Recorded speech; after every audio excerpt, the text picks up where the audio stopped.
Bought a second-hand board for 100 euros. I'm stoked. Check it out. It's clearly been Mauritiusized, hack board from what I can see, but it's absolutely awesome. No having to fly in with the board or anything like that, which is obviously a drawback since if you get here and you don't have an actual board that you can find like this. But the island seems to be full of them.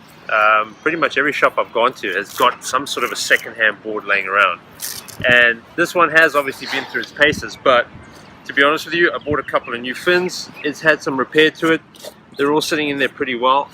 Probably needs a little bit more repair, but it's good to go and it's going to serve me for the next 2 weeks. Awesome.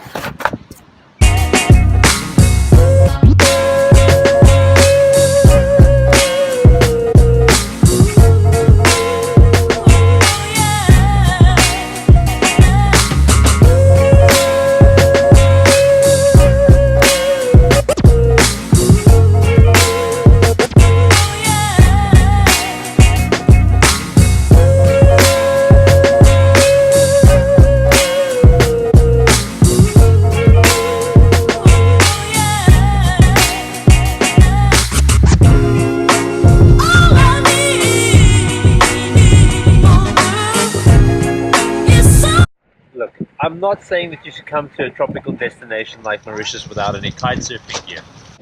That would just be irresponsible and stupid! What he said. The idea is that sometimes buying second-hand gear can be more herring than it actually works out to be. In the next couple of vlogs, I want to cover a few points to make sure that when you're ever buying something, that you know exactly what you're looking at. I bought my board, I looked at all the key points, I see it's got quite a bit of damage to it, but it's been taken care of. I might have to repair a few little bits and pieces here and there when I get back home to South Africa, but it's going to work for me for a long time. So, ideally, if you've got any questions, send them my way, but I think I'm going to cover a few things over the next couple of vlogs that basically helps you make the right decision to buy some second-hand gear. Unless you bought some new stuff, which is also cool. One of the cool things about the board that I did buy is that the last repair that was done pretty well. The guy put screws in from both sides. Obviously the board had been taken to the reef or it knocked something pretty bad, and that basically just ended its life altogether. What I have noticed is that the fin boxes inside are pushing up the laminate behind here as well. It'll last me until we get to South Africa basically with it. The tail area has been bashed in, as I can see over here on the back.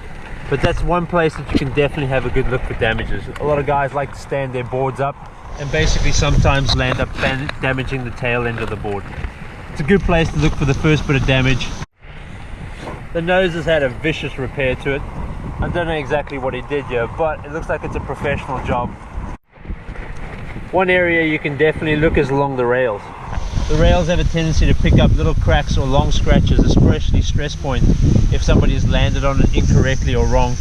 Almost as like it's been sort of put too much pressure in the middle. On both sides you can look for that, and that sometimes helps with whether or not you're getting the right board. Because yeah, like I said, center pressure on a board is something a lot of people put tremendous strain on.